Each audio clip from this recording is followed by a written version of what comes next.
Alhamdulillah,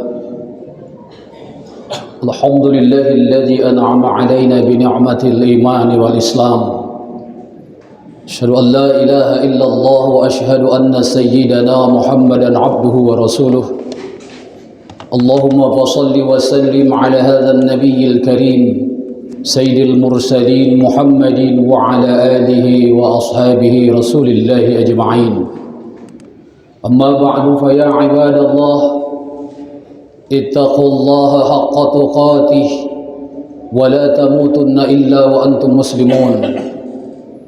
Faqala Allah ta'ala fi kitabihil karim Bismillahirrahmanirrahim. Ya ayyuhalladzina amanu ittaqullaha wal tanzur nafsum ma qaddamat lighad wattaqullaha innallaha khabirum bima ta'malun. Wahai orang-orang yang beriman, bertakwalah kamu kepada Allah dan hendaklah kamu mempersiapkan bekal akhiratmu. Bertakwalah kepada Allah, sesungguhnya Allah itu maha teliti terhadap apa yang kamu kerjakan. Shadaqallahul azim. Jamaah salat Jumat rahimakumullah, marilah sama-sama kita menyampaikan puji dan syukur kita kepada Allah Subhanahu wa ta'ala, karena tidak ada yang pantas kita puji kecuali Allah. Kalaupun seringkali kita dalam hidup ini dipuji dan disanjung orang, sesungguhnya karena Allah jualah yang menutupi aib dan dosa-dosa kita. Sekiranya Allah bibirkan dosa-dosa yang kita lakukan, jangankan dipuji orang, bertemu orang pun barangkali kita malu sakingkan banyaknya dosa-dosa itu. Manusia cenderung menilai orang berdasarkan tampilan. Semakin menarik tampilan seseorang, semakin bagus nilainya di hadapan manusia. Padahal semenarik apapun tampilan kita di hadapan manusia, belum tentu Allah tertarik dengan kita. Mulianya kita di hadapan Allah tergantung tingkat ketakwaan kita. Bukan pangkat jabatan, bukan harta, bukan kedudukan yang membuat kita mulia, tapi takwa. Mudah-mudahan seluruhnya kita yang hadir ini termasuk orang-orang yang bertakwa kepada Allah Subhanahu wa ta'ala. Salawat dan salam mari sama-sama kita sampaikan kepada junjungan kita Nabi Muhammad sallallahu alaihi wasallam. Allahumma shalli ala sayyidina Muhammad. Mudah-mudahan kita menjadi umatnya yang istiqamah dalam iman dan amal, dengan harapan ketika kita kembali kepada Allah, mudah-mudahan kita semua mendapatkan syafaatnya. Amin ya rabbal alamin. Kaum muslimin sidang Jumat rahimakumullah, hari ini kita berada di tanggal 16 Muharram 1445 Hijriah. Itu artinya bahwa 1 tahun 16 hari jatah hidup kita sudah dikurangi Allah. 1 tahun 16 hari kita sudah mendekat kepada pintu gerbang kematian kita. Dan pada saatnya semua kita akan mati. Dan ketika kita mati, hanya ada 2 kemungkinan yang kita dapatkan. Kalau tak masuk surga, masuk neraka. Tidak ada di antara keduanya itu. Ketika kita ditanya, apakah nanti kalau mati pengen masuk surga? Saya kira sepakat kita yang hadir ini, kalau kita mati kita pengen masuk surga. Jangankan kita yang sedang melaksanakan sholat Jumat, yang sedang berada di rumah Allah saat ini, orang yang baru maksiat saja, ketika ditanya bagaimana nanti ente kalau mati, pengen surga atau neraka, dia bilang aku pengen masuk surga. Padahal saat itu dia sedang maksiat kepada Allah. Dan itu tidak salah. Semua kita boleh menginginkan surga, dengan catatan ketika kita sudah beriman kepada Allah Subhanahu wa ta'ala. Yang salah itu ketika kita mengatakan ingin ke surga, tapi hidup kita penuh maksiat, penuh dosa, itu yang jadi masalah. Imbangilah keinginan itu dengan perilaku.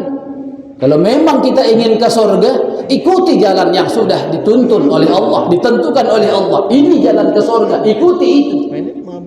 Makanya Allah menuntun kita di ayat yang saya bacakan di awal tadi. Modalnya adalah takwa kepada Allah Subhanahu wa ta'ala.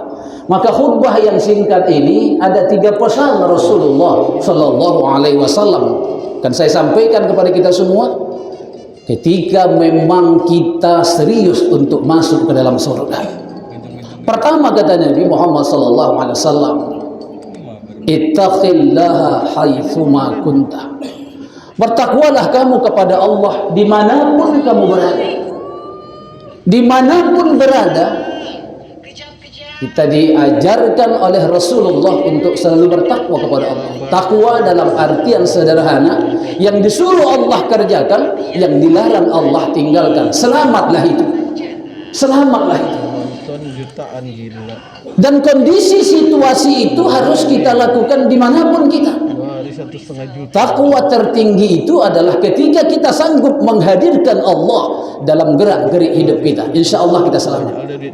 Ketika kita sanggup menghadirkan Allah, sehingga tidak ada satu sisi kehidupan ini yang luput dari penglihatan Allah, yang luput dari pengetahuan Allah, yang luput dari pendengaran Allah. Dimanapun kita, apapun yang kita lakukan, semua itu dilihat Allah, didengar Allah, diketahui oleh Allah Subhanahu wa taala. Kalau ini sudah mantap dalam keyakinan kita, aman kita, Pak. Aman kita hidup ini. Mau di mana kita bersembunyi dari penglihatan Allah? Di kantor kita sendiri, Allah sedang menatap kita ketika itu. Di jalan kita, Allah sedang melihat kita ketika itu. Makanya dalam Al-Qur'an dikatakan Allah, wa nahnu aqrabu ilaihi min hablil warid. Kedekatanku dengan manusia, kata Allah, tidak ada batasannya. Tidak ada batasannya. Kalau kita memiliki indera, sangat terbatas indera kita ini. Kita punya mata, mata kita terbatas melihat. Kita punya pendengaran, pendengaran kita terbatas untuk bisa menjangkau pendengaran.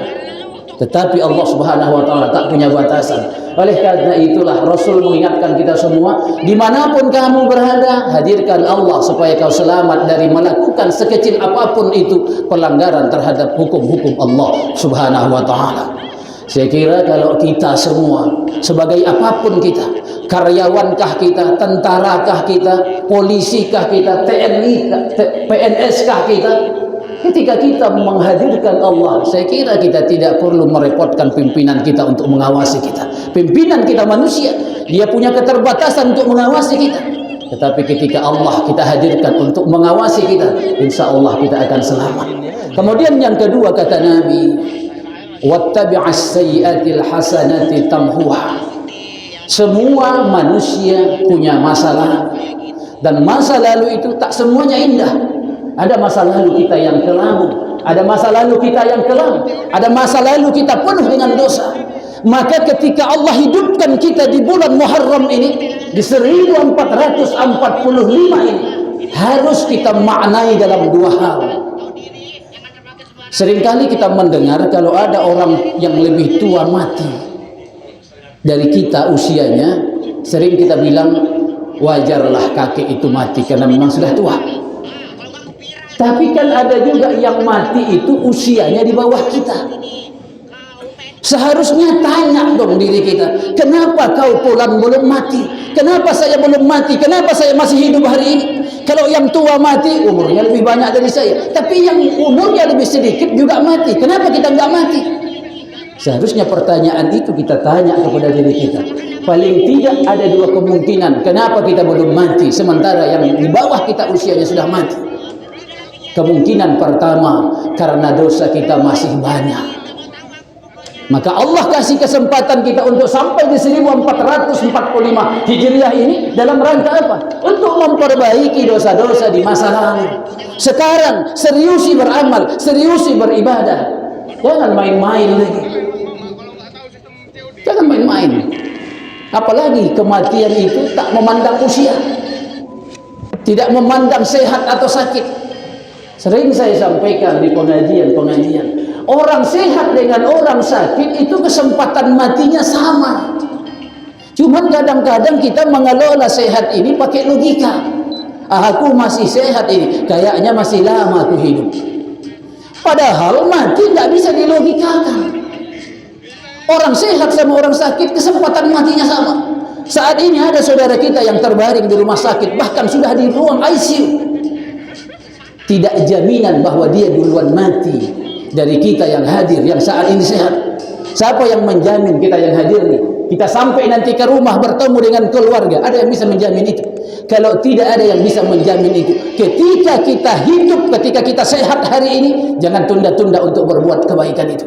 Jangan tunda-tunda untuk bertaubat kepada Allah Subhanahu wa taala.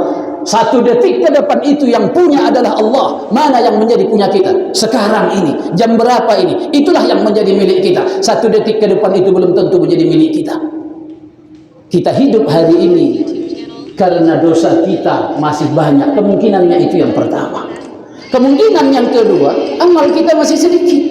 Maka Allah hidupkan kita sampai sekarang supaya kita memperbanyak amal, memperbanyak ibadah kita kepada Allah Subhanahu wa taala.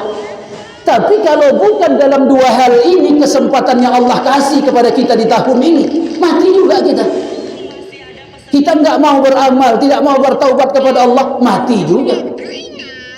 Kita seringkali mendengar ketika ada pemberangkatan jenazah ke kuburan, sering disampaikan begini, marilah kita mengantarkan saudara-saudara kita ini ke tempat peristirahatannya terakhir. Apa betul kita istirahat di sana, kaum muslimin rahimakumullah? Menurut keyakinan saya, bahwa orang-orang yang istirahat ketika di barzakh itu adalah orang yang ketika hidup di dunia ini dia tidak istirahat dari amal ibadahnya. Orang tidur malam, dia bangun malam. Orang istirahat malam, dia tidak istirahat malam. Orang sibuk baca handphone, dia sibuk baca Al-Quran. Dia sibukkan dirinya beribadah, dia sibukkan dirinya dengan amal. Orang-orang inilah yang menurut saya yang istirahat nanti ketika kembali kepada Allah.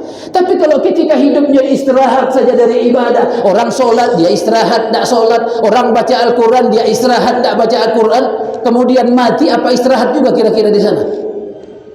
Kaum muslimin sidang Jumat rahimakumullah, mari perbaiki masa lalu kita. Mudah-mudahan kesempatan yang diberikan Allah kepada kita di tahun ini betul-betul mampu merubah kita dari hal-hal yang tak baik menjadi baik. Kemudian yang ketiga kata Nabi, wa khaliqin nas bi khulqin hasan. Perbaiki hubunganmu dengan manusia, berakhlaklah baik dengan manusia. Kaum muslimin sidang Jumat rahimakumullah, Allah mengingatkan kita semua agar hubungan dengan Allah dan hubungan dengan manusia ini sejalan, seimbang. Kita taat ibadah, kita rajin salat tahajud, kita rajin baca Al-Quran. Tapi kalau hubungan kita sesama saudara kita tak baik, saya kira surga jauh dari harapan. Dalam satu kisah, seorang ahli ibadah, berpuluh tahun dia bangun tahajud, Al-Quran sudah berkali-kali khatam. Satu kali ketika dia bangun sholat tahajud, ada seseorang di rumahnya. Dia tanya, Tuan siapa? Sedang apa di rumah saya? Saya adalah malaikat utusan Allah. Saya diperintahkan Allah untuk mencatat orang-orang yang dicintai oleh Allah. Kemudian kumasukkan dalam buku catatan ini, kata malaikat. Begitu pedenya si ahli ibadah ini, begitu pedenya dia, karena dia berpuluh-puluh tahun sudah bangun melaksanakan salat tahajud, dia sering baca Al-Quran. Kemudian dia tanya kepada malaikat, wahai malaikat, apakah sudah ada namaku dalam buku catatanmu itu? Begitu malaikat lihat, ternyata namanya tidak termasuk orang-orang yang dicintai Allah Subhanahu wa ta'ala. Padahal sudah berpuluh-puluh tahun ini tahajudnya. Pingsan si ahli ibadah. Begitu dia bangun dari pingsannya, dia tanya malaikat, wahai malaikat, kenapa tidak ada namaku dalam buku catatan itu? Padahal aku berpuluh-puluh tahun sudah tahajud ini, sudah banyak Al-Quran yang kau khatamkan, sedekah aku rajin, kenapa tidak ada namaku dalam buku catatan itu? Apa kata malaikat? Tidak usah kau sampaikan itu, aku pun tahu, kata malaikat. Makanya aku singgah ke sini, mau mencatat namamu, mau memasukkan namamu dalam buku catatan ini. Tapi ketika namamu ingin kutulis, maka dilarang sama Allah Subhanahu wa ta'ala. Wahai malaikatku, jangan kau tulis namanya di dalam buku catatan orang-orang yang aku cintai. Kata Allah, dia memang rajin tahajud, dia memang rajin baca Al-Quran, dia memang rajin berzikir, tapi hubungannya sama tetangganya tak baik. Kaum muslimin sidang Jumat rahimakumullah, jangan kita menganggap ibadah kita yang banyak nih, ketika kita dengan saudara-saudara kita hubungannya tak baik, gagal kita untuk menjadi orang yang takwa, gagal kita untuk sampai kepada surganya Allah Subhanahu wa taala. Kaum muslimin sidang Jumat rahimakumullah, 3 pesan Rasulullah sallallahu alaihi wasallam layak untuk kita renungkan dan kita amalkan dalam rangka membangun istana kita ketika kita kembali kepada Allah. Allah ingatkan kita dalam ayat yang saya bacakan tadi, hendaklah orang-orang yang beriman itu memperhatikan apa yang sudah kau siapkan untuk bekal akhiratmu. Inilah yang kita harus siapkan. Kalau untuk bekal dunia, saya yakin kita sudah dari dulu menyiapkan itu. Ketika kita masih muda, kita sudah merancang masa tua kita. Padahal masa tua yang kita rancang ketika muda itu belum pasti kita sampai ke situ.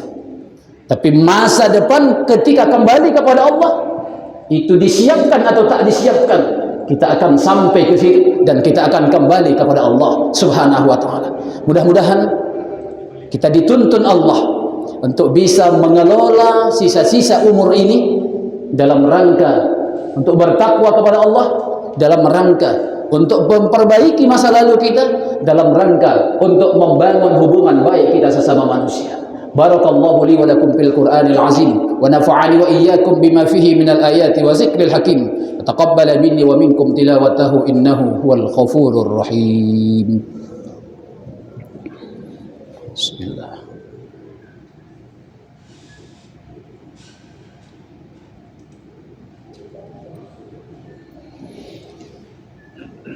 Alhamdulillah arsala rasulahu bil huda wa dinil haq liyuzhirahu 'ala ad-din kullihi wa kafa billahi shahida.